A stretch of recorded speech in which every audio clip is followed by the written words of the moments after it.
Welcome to the world of stories. Here you will find the most exciting and engaging plots about the challenges and secrets of millionaire families. Love, power, betrayals, and second chances. Each story is a dive into the fascinating universe of the rich and powerful. Prepare to be moved, surprised. The morning air carried a faint chill as Margaret Jennings adjusted her shawl and walked briskly down Maple Street toward the town square.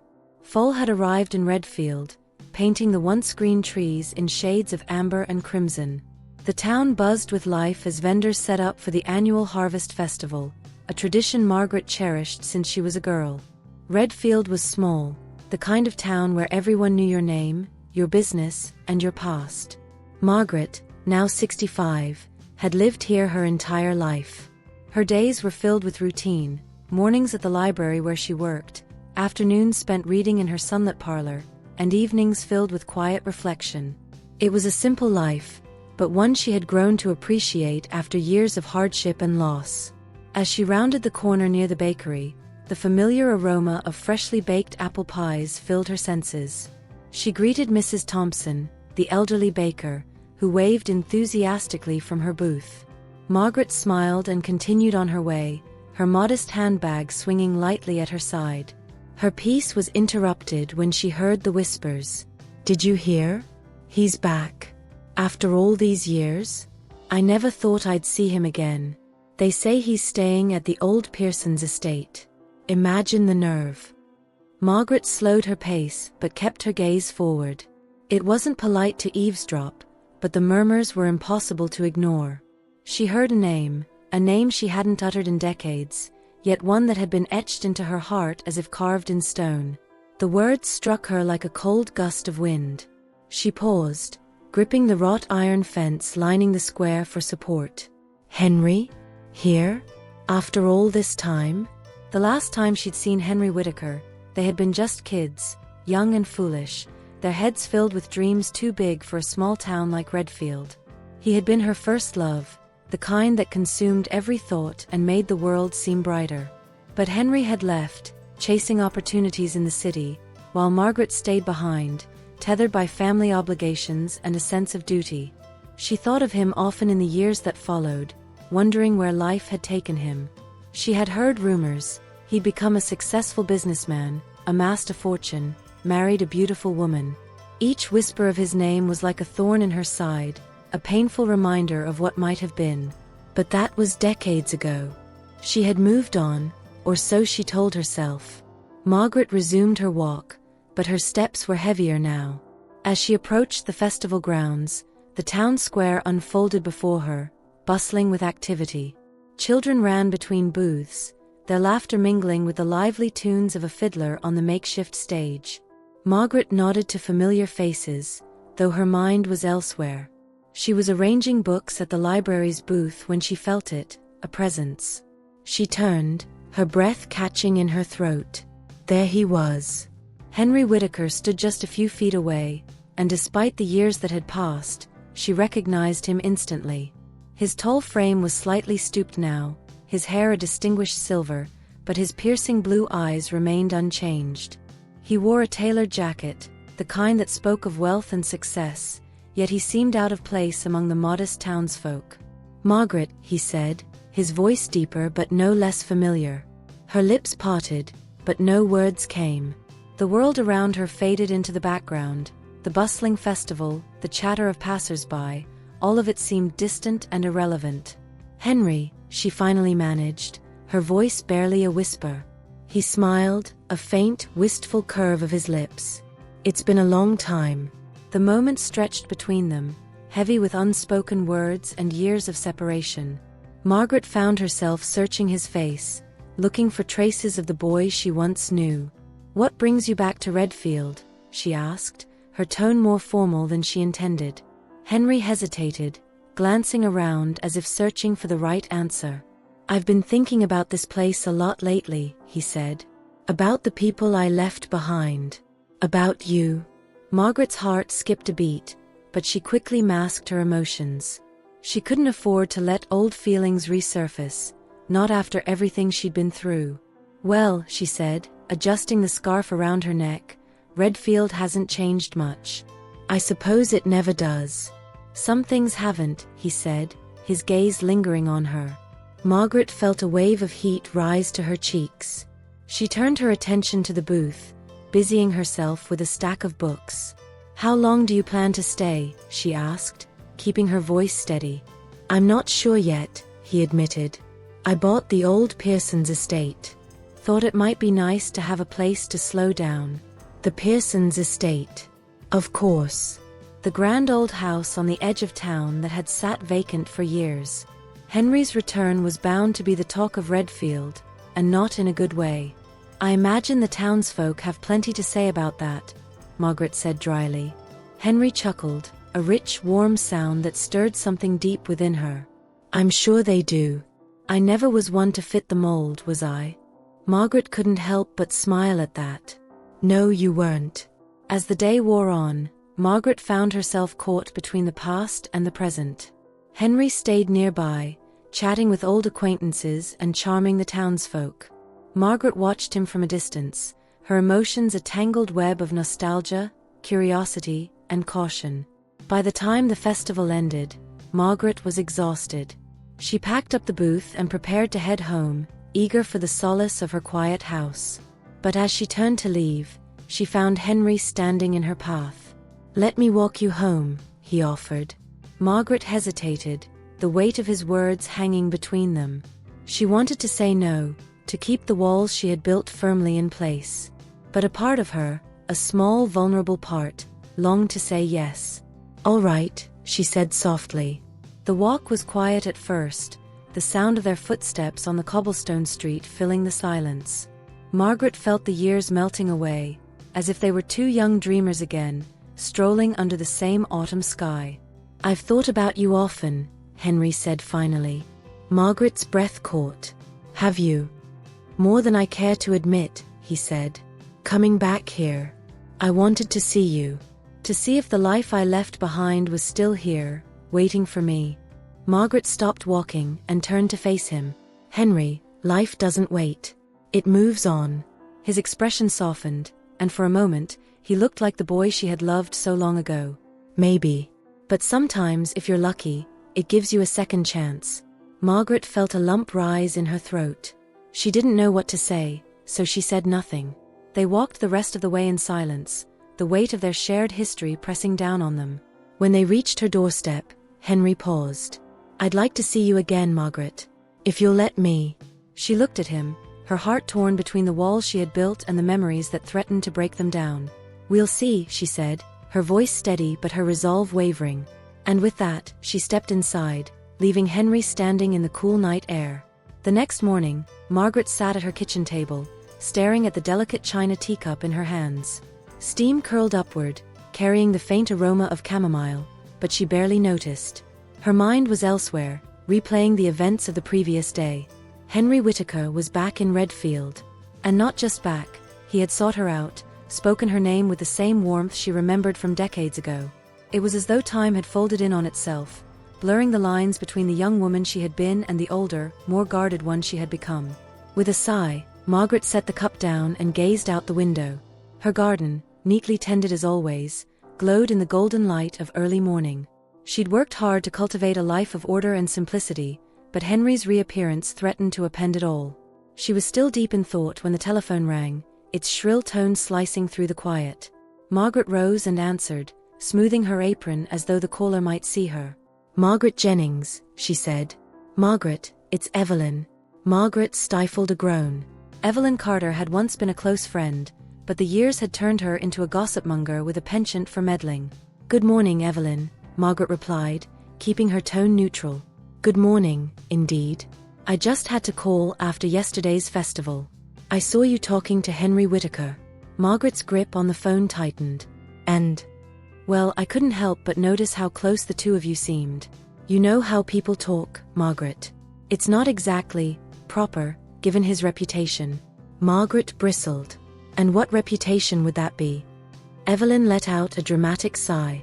Oh, you know, the rich city man who thinks he can waltz back here and charm his way into everyone's good graces. People are already saying you're, well, taking advantage of his wealth. Margaret felt her cheeks flush with anger. Evelyn, I appreciate your concern, but I don't need anyone to tell me how to conduct my relationships. Good day. She hung up before Evelyn could respond, her heart pounding. The audacity. To assume she had ulterior motives simply because Henry was wealthy. But as much as she hated to admit it, Evelyn's words stung. The whispers had started already, just as Margaret had feared. The day passed slowly. Margaret busied herself with chores, trying to keep her thoughts from spiraling. She dusted the bookshelves, swept the floors, and even repotted a few plants in the garden. But no matter how hard she worked, Henry lingered at the edges of her mind. By mid-afternoon, she decided to escape to the library, her sanctuary. The smell of aged paper and polished wood greeted her as she stepped inside, and she immediately felt a sense of calm. She had just begun reshelving a stack of returned books when the bell above the door jingled. Margaret glanced up and froze. Henry. He stood in the doorway, his hands in his pockets and a hesitant smile on his face. Am I interrupting? He asked. Margaret set the books down and straightened her posture. Not at all. What brings you here? Henry stepped inside, his gaze roaming the familiar space. I remembered how much you loved this place. Thought I'd see if you were here. Margaret couldn't help but smile at that. The library had been their favorite meeting spot as teenagers. Back then, they'd spent hours tucked away in the corner, sharing dreams and stolen glances. Well, it's still my favorite place, she said. Henry nodded, his expression thoughtful. I can see why. It feels timeless, doesn't it? Like stepping into the past. Margaret hesitated, then gestured toward a nearby table. Would you like to sit? He accepted the offer, and they settled into the chairs across from each other. For a moment, neither of them spoke. How have you been, Margaret? Henry asked finally. She folded her hands in her lap. I've been fine. Life here is quiet, predictable. And are you happy? The question caught her off guard. She opened her mouth to respond but hesitated. Was she happy? She had peace, certainly, and routine. But happiness? That was harder to define. I suppose I am, she said carefully. And you? After all your success, are you happy? Henry smiled faintly. Success doesn't always bring happiness. I had my fair share of victories, but they came with a cost. Margaret studied him, noting the weariness in his eyes. The boy she had loved had been replaced by a man who carried the weight of years and experiences she couldn't begin to imagine. Why did you come back, Henry? She asked softly. He met her gaze, his expression earnest. Because I couldn't stop thinking about what I left behind. About you. Her breath hitched, and she looked away, her heart racing. Margaret, I made a mistake all those years ago, he continued. Leaving you was the hardest thing I ever did, and I've regretted it every day since. She closed her eyes, willing herself to stay composed. That was a long time ago, Henry. We were different people then. Were we? He asked. I look at you now, and I see the same Margaret I fell in love with. The same woman who made me believe I could do anything. Margaret's lips trembled, and she clasped her hands tightly to steady herself. I don't know if I can go back, Henry. Too much has happened. I'm not asking you to go back, he said gently. I'm asking you to consider what's possible now. Their conversation was interrupted by the arrival of a group of children, chattering excitedly as they headed to the children's section. Margaret seized the distraction, rising from her seat. I should get back to work, she said, her voice shaky. Henry stood as well, his gaze never leaving her. Of course. But Margaret, I'm not giving up. Not this time. She didn't reply, instead turning her attention to the books she had abandoned earlier. Henry lingered for a moment, then gave a small nod and left the library. As the door closed behind him, Margaret leaned against the shelves, her hands trembling. He was back, and he was serious. And despite her best efforts to remain guarded, a part of her wanted to believe him. But the past was complicated, and so was the truth she had kept hidden for decades. That evening, Margaret sat by her window, watching as the sun dipped below the horizon. The sky burned with shades of orange and pink, and the first stars began to twinkle. She thought of Henry, of the love they had shared and the life they could have had. And she thought of the secret she had carried all these years, the son she had raised alone, never telling him who his father was. Margaret knew that Henry deserved to know the truth. But could she face the consequences of revealing it? As the night deepened, Margaret made a decision. She would meet Henry again, but on her terms. The past wasn't done with her yet, and neither was he. The following days passed in a haze for Margaret. Each morning, she awoke with a heavy weight in her chest, the memories of her time with Henry swirling through her mind. She busied herself as best she could, but the thought of his words, his promise not to give up, lingered like an echo. It wasn't just his return that unsettled her. It was the secret she had kept for over 40 years, David, her son. Henry's son. The decision to hide the truth had not been an easy one. Back then, Henry had left Redfield without explanation, and Margaret had discovered she was pregnant weeks later. Pride and fear had kept her from reaching out to him. How could she have burdened him with the responsibility of a child when he was chasing his dreams? And after all this time, how could she explain to her son that his father, the man he had long believed was dead, was suddenly alive and back in their lives? That afternoon, Margaret stood in her garden, pruning the rose bushes that bordered her picket fence. The rhythmic snip of the shears offered a small comfort, but her thoughts were elsewhere. Mom.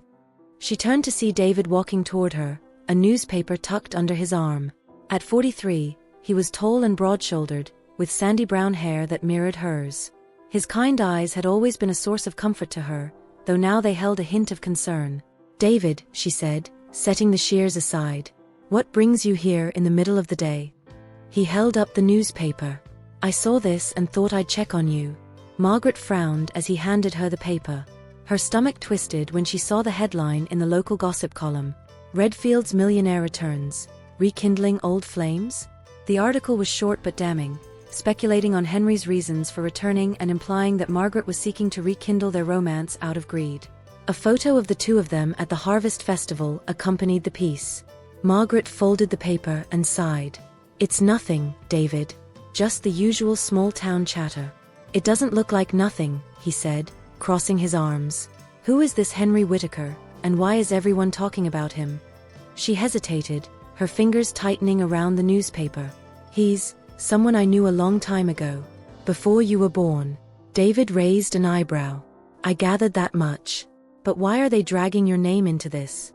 Margaret shook her head, suddenly feeling every one of her 65 years. Because people in this town have nothing better to do than gossip. It doesn't matter, David. Let it go. But David didn't look convinced. If this man is causing trouble for you, maybe I should talk to him. No. The word came out sharper than she intended. She softened her tone and placed a hand on his arm. There's no need for that. Henry isn't causing trouble. He just came back to visit. David studied her for a moment, then nodded reluctantly. All right. But if he gives you any reason to worry, you let me know. Margaret forced a smile. Of course. As David left, Margaret felt a pang of guilt. She had raised him to be honest and forthright, yet here she was, hiding the truth. That evening, Margaret found herself walking toward the Pearsons' estate. She had told herself it was merely to clear her head, but deep down, she knew better. She needed to confront Henry, to tell him the truth before it became even harder to do so. The estate loomed ahead, its grand columns and sweeping porch bathed in the soft glow of lanterns. The house had been neglected for years, but Henry had clearly begun restoring it. Fresh paint gleamed on the shutters, and the once overgrown garden was now neatly trimmed. Margaret hesitated at the gate, her heart pounding. She was about to turn back when the front door opened. Margaret. Henry's voice was warm, tinged with surprise. He stepped onto the porch, his hands in his pockets.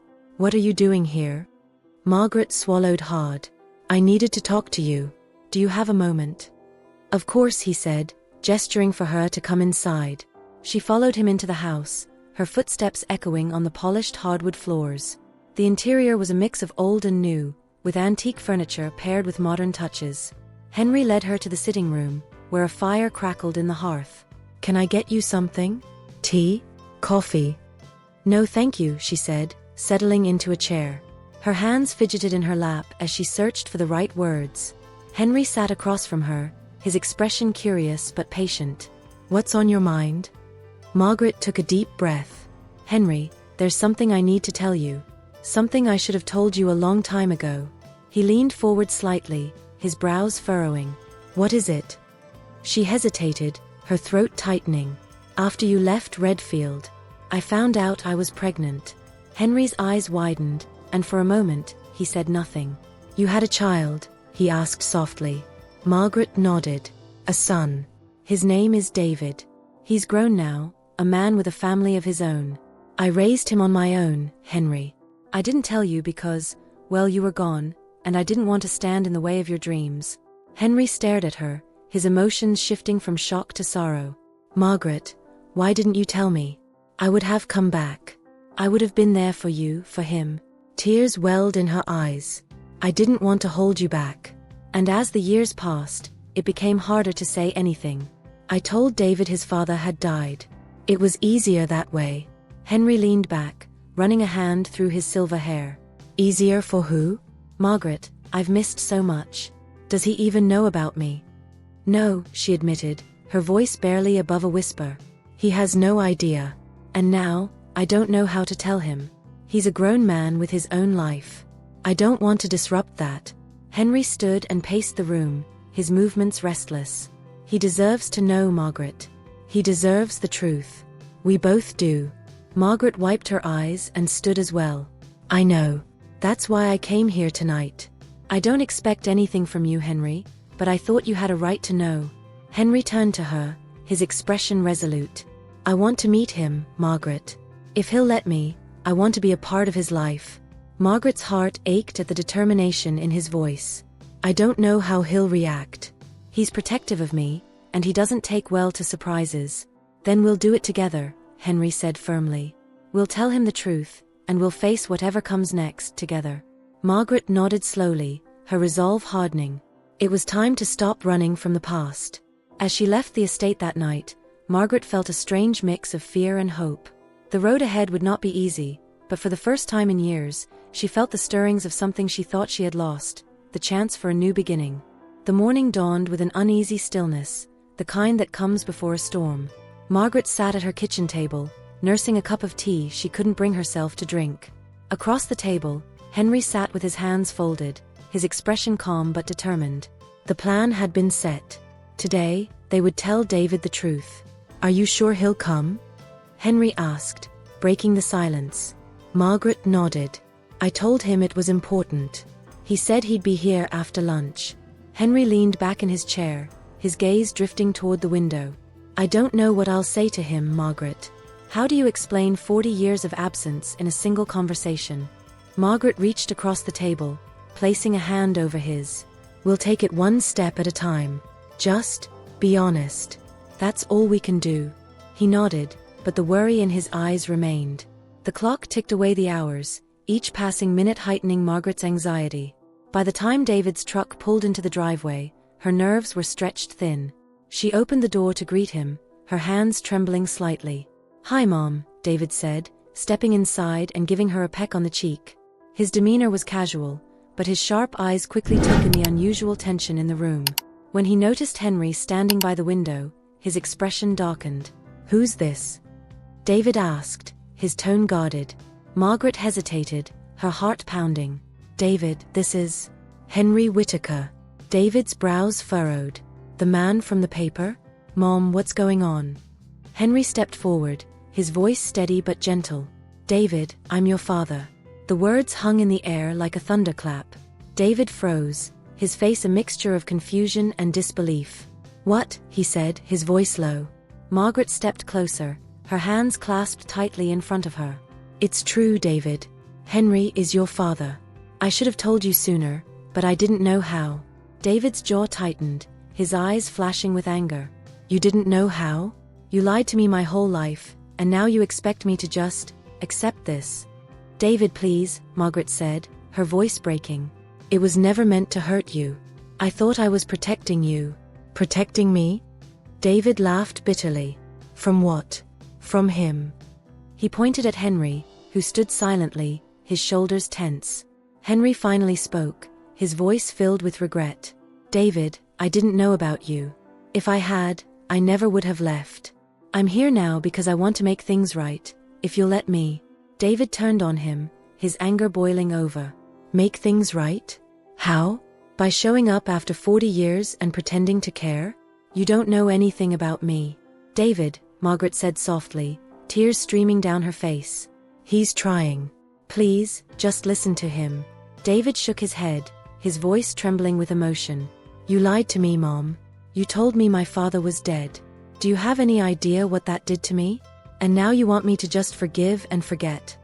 I don't expect that, Margaret said, her voice barely above a whisper. But I hope in time, you can understand why I made the choices I did. The room fell silent, the air heavy with tension. David paced back and forth, running a hand through his hair. Why now? He finally asked, his voice raw.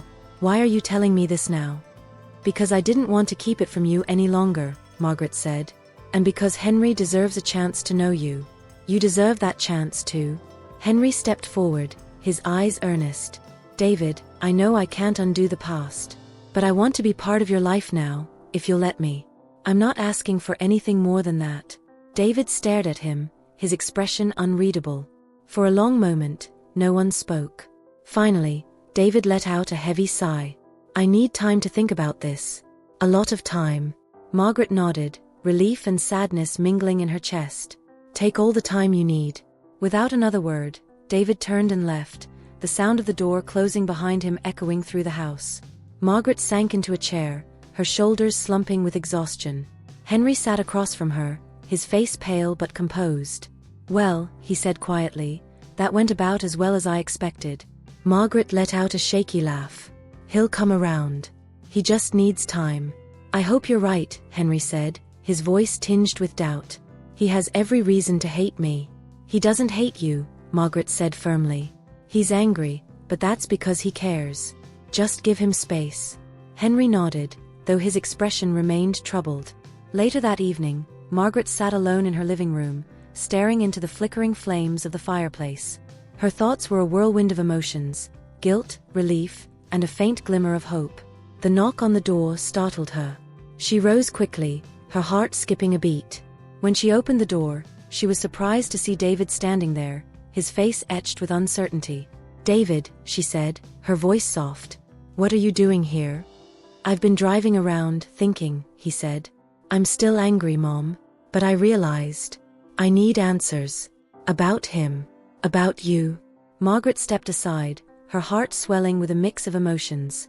Come in. Let's talk. As David entered the house, Margaret felt a small spark of hope. The road ahead would be long and difficult, but for the first time in decades, the truth was out. And with it came the possibility of healing. The fire crackled softly in the hearth as David sat on the worn sofa, his hands clasped in his lap. Margaret perched on the armchair across from him, her gaze steady but filled with emotion. She wasn't sure where to begin. For decades, she had rehearsed this conversation in her mind, but now that the moment had arrived, words felt elusive. David broke the silence first. How did you meet him? He asked, his voice quieter than before. Margaret smiled faintly, the memory washing over her like a warm breeze. We met here in Redfield, back when we were just teenagers. I was 17, working weekends at the library. Henry would come in, pretending to browse the shelves, but I knew he wasn't much of a reader back then. David tilted his head, intrigued despite himself. What did he want then? An excuse to talk to me, Margaret said, a small laugh escaping her lips.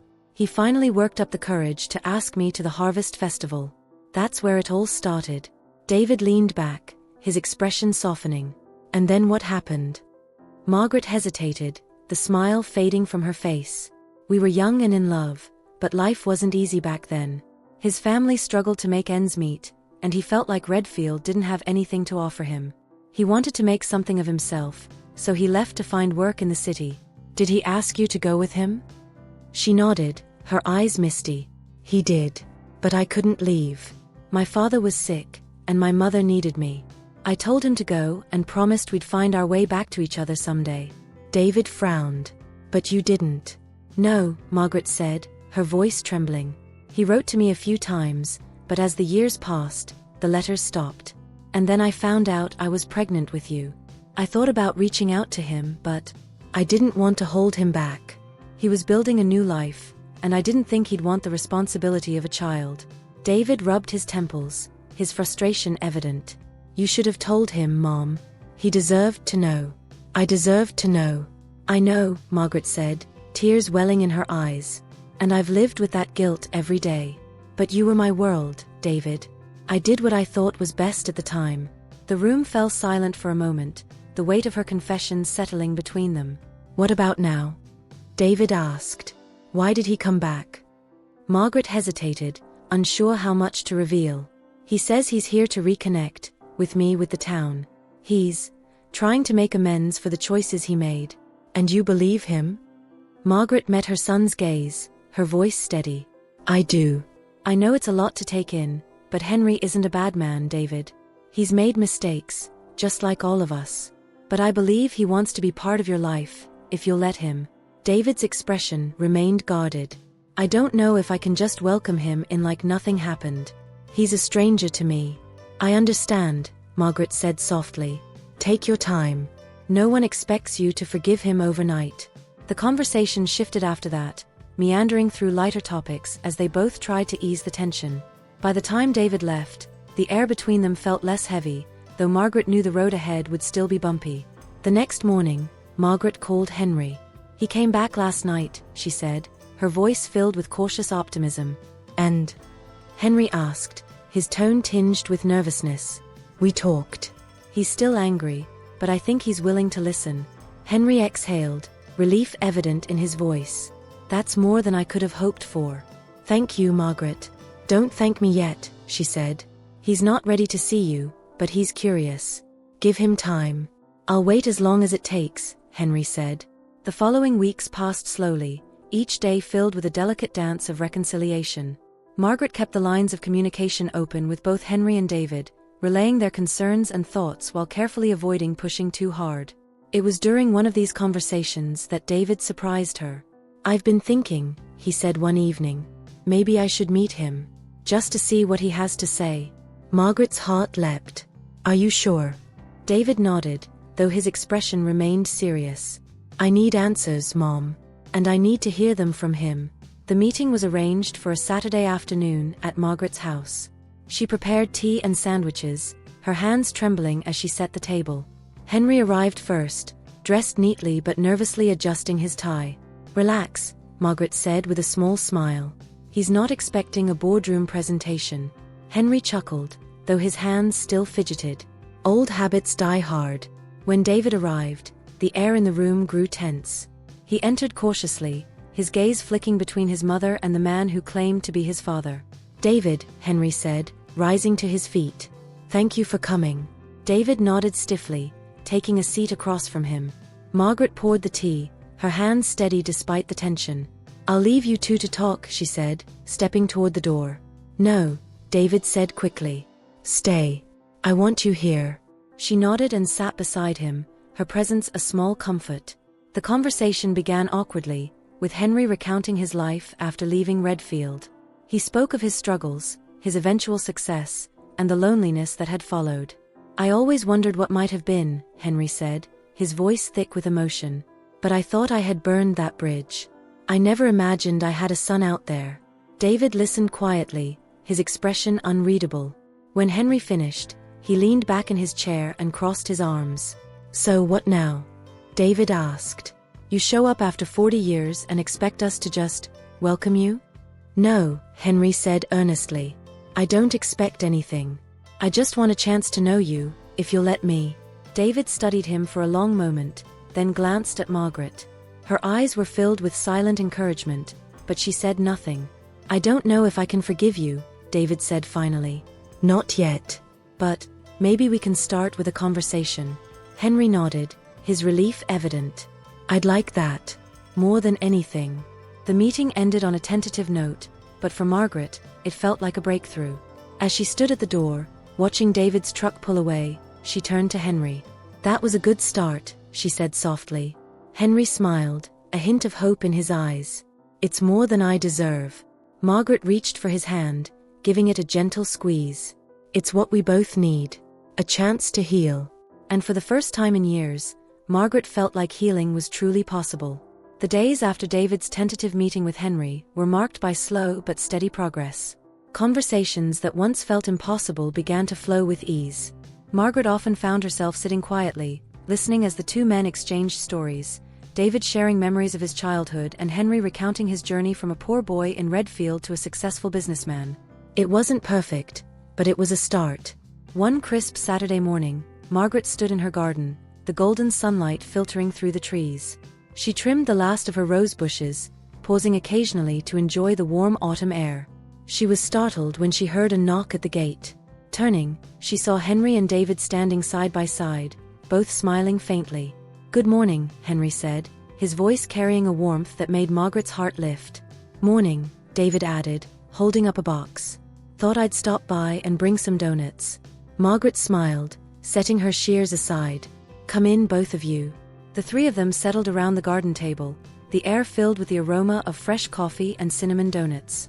For the first time in months, the atmosphere was light, free of tension. "You know," David said, breaking the silence, "I've been thinking. Maybe you two could use some help fixing up the Pearsons' estate." Margaret raised an eyebrow. "Oh." David shrugged. "You've got years of neglect to undo. I could pitch in on weekends. Might even bring the kids. They love helping out with projects like that." Henry's eyes lit up. "I'd like that, David. I'd like that a lot." Margaret's chest swelled with emotion as she watched them. This was what she had dreamed of for so long, a bridge between the past and the present, a family mending its broken pieces. Over the following months, the Pearsons' estate became a symbol of their rebuilding. Weekends were filled with laughter and the sound of hammers and saws as David, his children, and even Margaret pitched in to restore the grand old house. The project brought them closer, each nail and coat of paint a step toward healing. Margaret often caught herself smiling as she watched Henry teaching David's son how to use a level or David's daughter planting flowers under her guidance. One evening, as the sun dipped below the horizon, casting the estate in a warm golden glow, Henry and Margaret stood side by side on the front porch. "It's starting to feel like home," Henry said, his voice soft. Margaret nodded. "It is." He turned to her, his expression tender. "Thank you, Margaret, for giving me a second chance. For letting me try to make things right." She placed her hand over his, her smile bittersweet. "It's not about the past anymore, Henry. It's about what we do with the time we have left." Henry leaned in, pressing a gentle kiss to her forehead. "Then let's make the most of it."